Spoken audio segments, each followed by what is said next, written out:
Hey guys, this is Hell Hades. This is going to be a Dragon Champions video.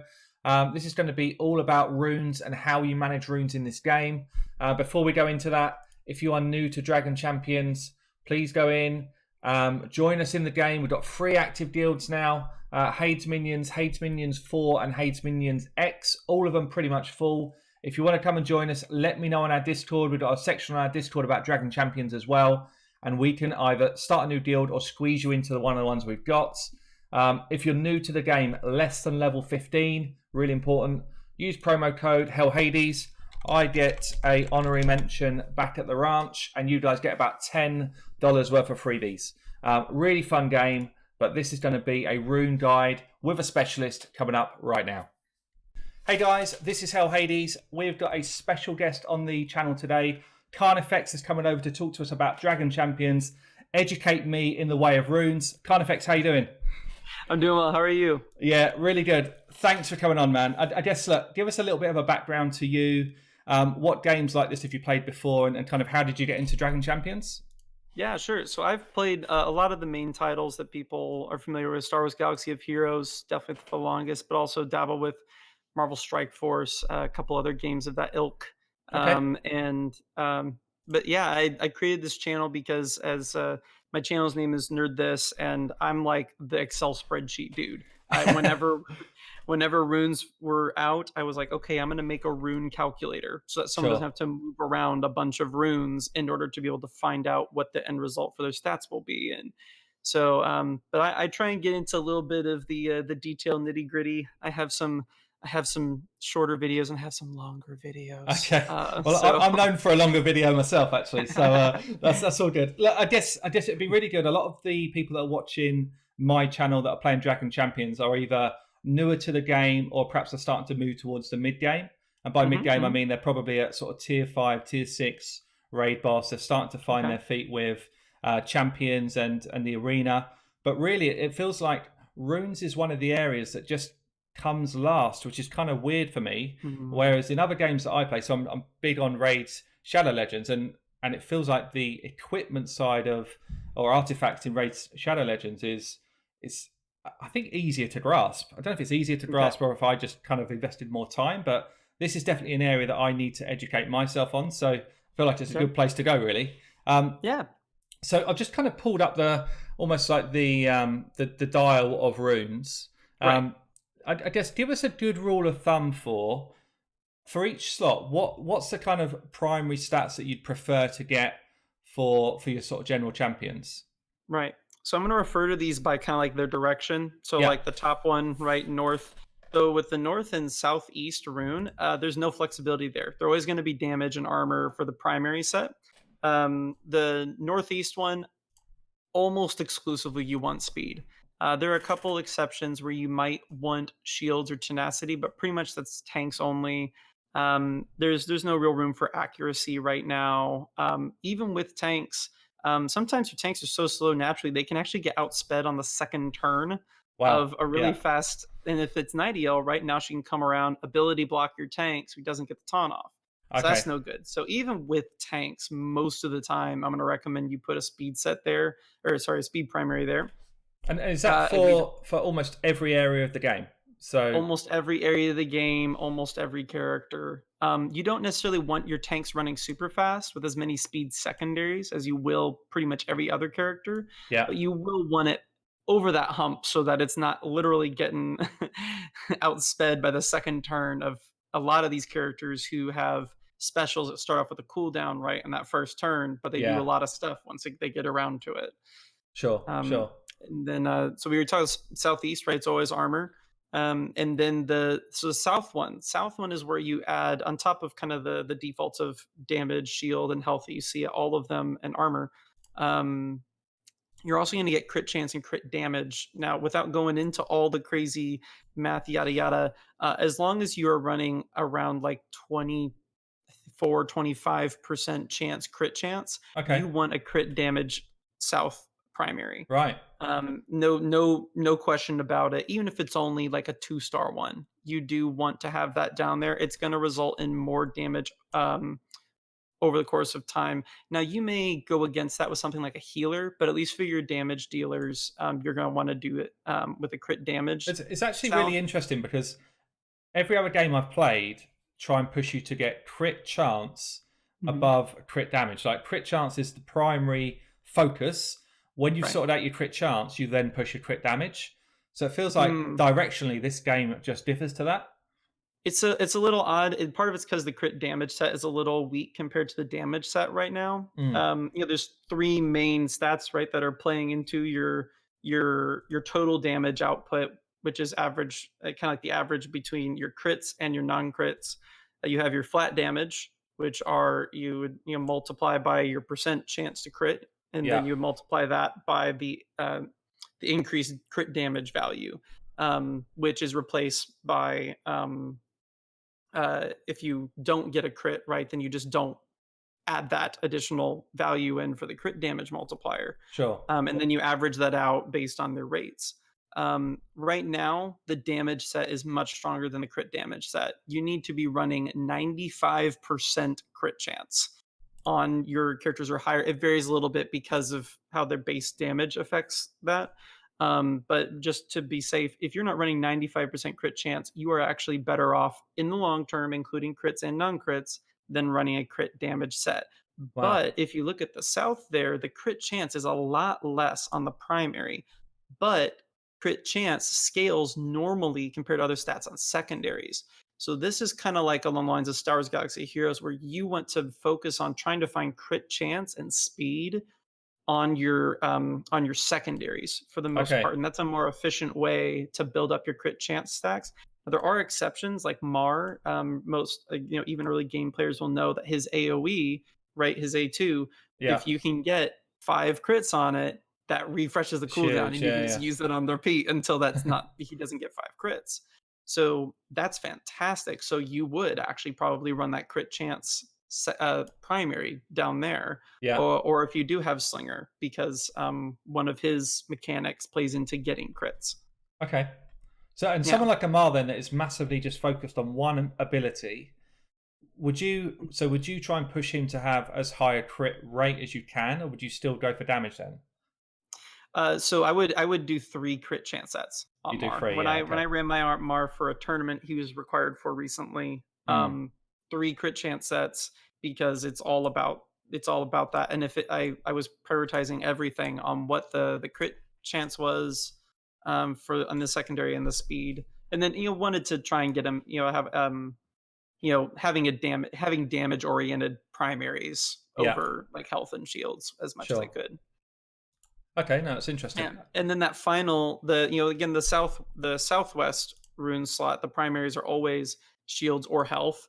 So until you hit like gear 9, health is actually, it depends on whether it's a tank or not, but gear 8, gear 9, depending on the character, you're actually going to be better off running health primaries there. Okay, But because shields is so much more significant, even if your shields are half as much whenever you're at like gear 9, because you get, I think it's like somewhere between 3 and 4 times the increase, um, from from shield primaries versus health primaries. You actually want to run shield primaries preferably, but there are advantages to health, right? Like, you can heal health, and it's very rare to be able to heal shields. And yeah, so, if you want to go more sustain oriented, like in a raid where you know you're going to be losing your shields and you're going to be trying to heal yourself up, keep yourself around, you can make the argument easily for health there. It's not as important. But the other slot that's really crucial is that northwest slot, and that's where you get potency and tenacity into the equation. yeah, So, how potency and tenacity work in this game?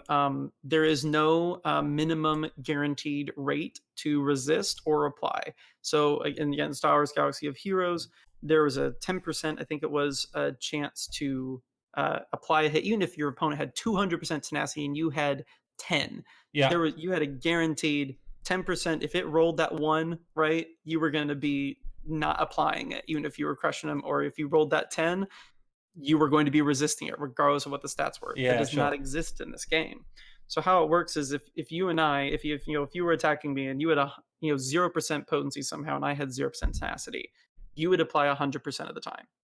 Okay, So yeah, default goes to potency on that and applying. Now, if I start to get to a point where I have 50% tenacity, and now you're sitting at 0% potency, I now have a 50-50 chance to resist either the debuff that you're trying to apply on me, or something like with Cruel, where she tries to apply invisibility on enemies. Even if it's a buff, if you're trying to apply it on an enemy character, it can be resisted Yeah, yeah, makes through sense. tenacity greater than their potency. So would you then advise that majority or well anyone who needs to land a debuff obviously has to have a potency Yeah. in that northwest. Anyone that is, I guess, a tank class that's trying to resist the debuffs will just go tenacity. Is that a good rule of thumb? Yeah, so it's one of those situations where if you can't get your potency above a certain point, it's very, very easy to get a character to 50 to 60% potency. By the time that they're gear 11, they're going to have somewhere on average in the 20 to 30% range of base potency from their gear. Yeah. And then, one potency primary, is going to be in like the 18 to, 25 range, depending on what star rune you have. Mm. um, but you've got another 20-ish there, right? And then if you do 1 2 set, right, because the potency is a 2 set, it's not a 4 set, there's another 15. So just Yeah. right there, we just got to 55% potency. So that means if you don't take your tenacity at least above that amount, it's like you added nothing. I So if see. you're going to Okay. go in on tenacity, you got to go all pretty much, it only makes sense to go all the way in on tenacity. So a character like Tromgar, who he's the primary person that people will go heavy tenacity on, primarily to resist the invisibility from Cruel right now in the meta, Yeah. or to resist dispels from Nightiel is another example, or from Little Batty on her taunt. Um, you'll go in and you'll literally 6 tenacity sets, right? Right. So Got it. like 45 tenacity from that. You'll go with a tenacity primary in that northwest corner, and you might get to a point to where if that person wants to keep the speed set, or something else like that they have on Cruel, so they don't have to, maybe they don't have a good second potency set and they're running their best one on her already, you can force that person to then choose between, oh, am I going to run this Cruel slower? Am I going to give a bigger window before she gives invisibility to everyone on my team? Mm. Or am I going to accept the fact that I'm going to fail to apply this invisibility on the tank 20-30% of the time? And so it's not just purely about that. It's also giving your enemy the choice between two bad choices. Like, do I want to run her slower and leave myself more open to hits? Or do I want to accept the fact that I'm not going to apply this all the time? Yeah. Um, so with So I'm tenacity, running. if you're, yeah, sorry, So go ahead. I'm sorry. Yeah. So I'm just looking at my Tromgo and I'm running tenacity at the moment is only at 53%. Hmm. And that's with me having tenacity. All I've really got is a tenacity northeast as the Okay. main stat, and I think I've just rolled a couple of tenacity sort of fairly mediocre rolls in my gear Mm, sets. So other than that, it's his natural tenacity that's coming in. right. Um, so you're saying at 53%, actually, it's almost a waste of time for me to Yeah, have for that sure. on him. Yeah. Yeah. Okay. Interesting. In my Mm. opinion, you don't necessarily have to run max, but if you're not running your tenacity in excess of their potency, and you don't need to care about the potency on Soleus, right? Soleus isn't applying any debuffs. Yeah. If you look at an enemy Freezard and you're like, sure, it'd be great if my Tromguard could resist his armor decrease, but that's not as much of a deal breaker as Cruel. So I'm just going to look at the Cruels in my arena. What are they at about? And I know, looking, okay, if they're running about 60% potency, if I don't feel like I have a good set that's going to get me to over that amount, probably at least 80%, then I might as well just go for health and armor on him in Yeah. order to have him be more survivable, because until I exceed that, I'm not resisting anything anyway. I have a 0% chance to resist. So if I got my Soleus here, I've actually got him in very badly in terms of gear sets as I'm learning, but I've got 4 pieces of tenacity on him Yeah. and a tenacity northeast. So I'm coming in at about 85% tenacity. Because in Right. my head I was thinking, well, I don't need potency on this guy because he doesn't land debuffs. Right. So I've gone tenacity, but I don't have much speed sets at the moment. So I'm only running at Right. 174 speed. Um, I don't know. Would you look at that and just say you need to almost collapse the build, go full speed, and forget what you're trying to do there? So if you don't, it's a totally different ball game once you have a decent amount of speed set runes. Mm. Once you have a decent amount of speed set runes, uh, they're trying. I'm sure they'll try and do things to make this not the case, as many developers claim to do so in games, but speed kind of is king right now. Yeah. But prior to you getting speed as your before you have too many speed set runes, I would work on getting those as soon as you can, because running a speed set on Soleus basically gives him an additional 15 speed, Yeah. which, if you're thinking like, oh gosh, how am I going to find that from like secondaries, right? That's like adding 3 to every one of your other secondaries that you have on speed, where it's like, I already got a lucky like +6 on a 2-star green rune. I Yeah. can't Yeah. get that to 9. It's like, yeah, that's why it's so significant. Yeah. But yeah, if you can't, you still may keep like one set on there because you have really good secondaries on him. That's not the worst case scenario. If you have, I'd have to drop like 8 speed if I were to switch to a not tenacity set on him, right? Mm. Um, But with but that, so right, would you recommend? yeah. Because at the moment I'm sitting here looking at level 3 tenacity runes with pretty okay subs. Mhm. I would be switching him into at best level 2 speed runes. You Mhm. still think that would be an advantage, a better setup than what I've got right now, like that Especially if the you're farmable running speed. 2 sets of tenacity, again, you've got him over the point to where he would resist a decent amount of things. If most Mm. people are running Freezards without potency sets, they might be running primaries, but not sets. They're going to be sitting at about 50% potency, and Yeah. so you're going to resist their turn meter, 30% of the time. You're going to resist their armor. It's not devoid of value, but me personally, I would definitely try and go to the speed set if what'd you say your speed's at right now on him? 173, I think it is So 174. if running the speed set brought you to 190 or over, Yeah. um, then I would say no brainer. Yeah, throw it on there, because one of the things about him, right? You have his A3, his Amos's blessing. You Mm. have that available on turn one. The faster he gets out, the faster you can choose to put that on one of your characters. If you know that your Freezard has like a 2 speed disadvantage against the opposing Freezard in Arena, or if you're using your Freezard to slow the hard work, right, in the raid, that speed boost on Amos's blessing helps him get up there sooner. So the faster your Solis is, the faster you can get that debuff down on the Yeah. enemy, which means that he's gone less far in his turn meter without before getting that buff, and so it's actually going to result in even more time for your team to get up faster than him. So Okay. having a fast Solis is really great for that reason. Um, And so as a yeah, good rule of thumb then for, I guess, arena builds for, this sort of level of game, so somewhere between level 40 and 60, or 40 and 70, what sort of speed should you be aiming for on your champions to really give them a chance to kind of win that sort of stage of the meta? sure, sure. So ignoring defenders at this point, because they generally have like 20 to 30 slower base Yeah. speed with gear at their level.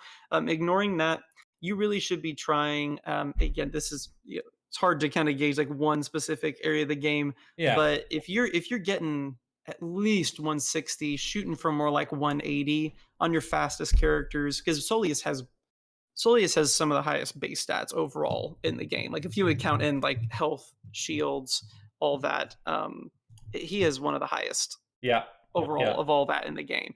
Um, so if you can get some of these other characters to where they're, again, like that one pushing 170, 180, your fastest characters are like 190. By the time that you get to gear 11, if your Soleus is under 200, something's wrong. Yeah. Yeah. And if you have a speed set on him. But so speed is definitely important, but not necessarily as important. I for a long time ran I just got really crud luck on damage set crit damage runes.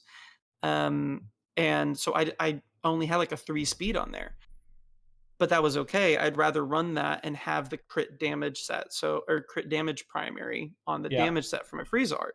That's more important than like 2 or 3 speed, right? So I could tell you, yeah, you want, this is the exact type of room you want in this slot, and you Yeah. would Yeah. want your Definitely. best Yeah. speed secondary beyond there, but that's not going to be the case. You're going to end up with an armor primary on a speed set, but it's Mm. got really great speed secondary. You're like, well, okay, like at what point do I use It this on makes someone? sense. Yeah. Yeah. But you could use it on someone like You could use it on someone like Solius, even though it doesn't help him out a ton. If he is the guy who's going to be taking your hits most of the time, if you're running that 4 mage Cruel comp, right? Armor doesn't hurt him, and that speed definitely helps him. I Yeah. have an armor primary on one of my speed set runes for General Murdoch right now, because for me, I have him mostly set up as a support, right? He's going to apply debuffs everywhere. He's going to uh,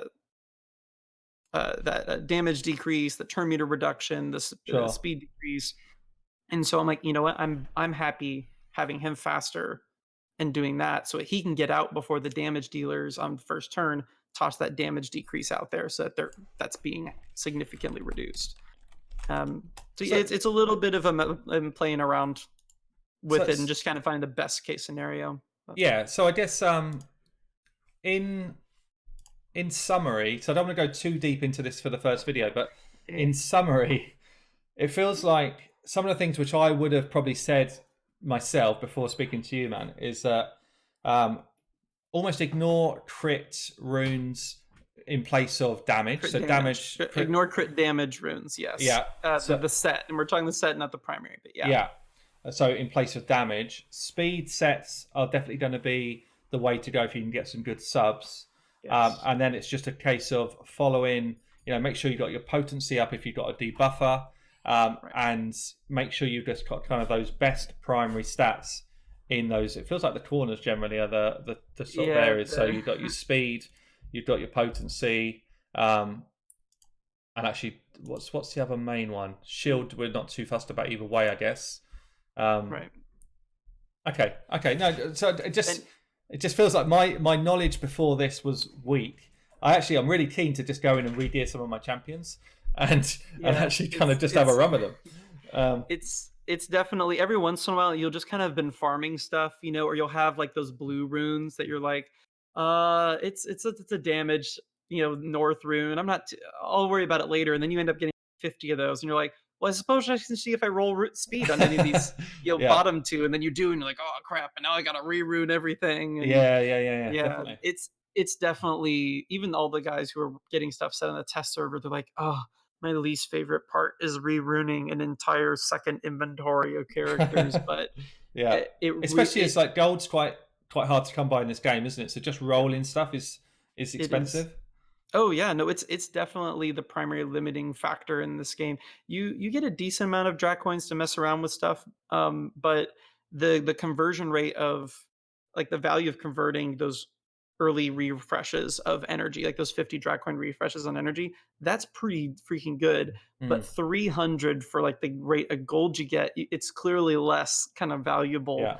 And so yeah, gold is that's why on whenever I created my free to play / like newbie farming guide, I specifically only limited because for the rune events, right, to do the final tier, they have to be level 80.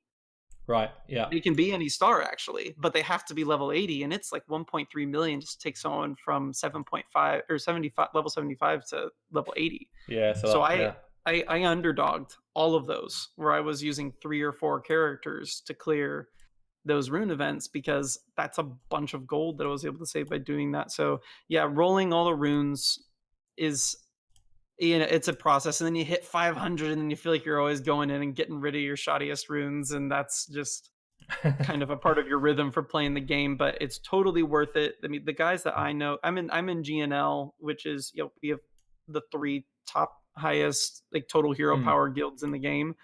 And the guys that are the Krakens, right, of the crew, they're dropping money on is they're refreshing that rune shop, right, and they're buying gold. They're just doing that every day. Crazy, and more than Lord, they've probably spent more on that than I have on this game, but it's resulted in some of them having crazy runes, and it's hard to fight somebody who's got characters going 20 speed faster than like all of your characters. Yeah.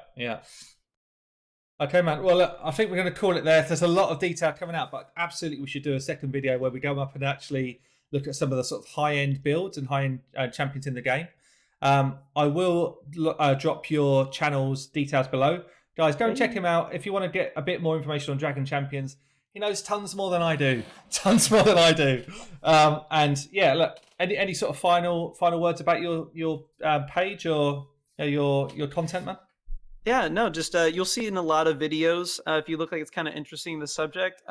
If it's like rune calculator, right in the description, there'll be a link to my Google Drive where I'll have like an Excel sheet that you can like make a copy of and do stuff for yourself. So I've tried to make tools that are useful for people. That's the main thing, and I've trying to geared it a little more towards free to play ish playing. So if that's something you feel like describes you, then go on and check it out. Brilliant. Thank you, mate. Thanks for doing this today. And yeah, speak Yeah, to you soon. thanks for having me. I appreciate it. It's been fun. Cheers, man.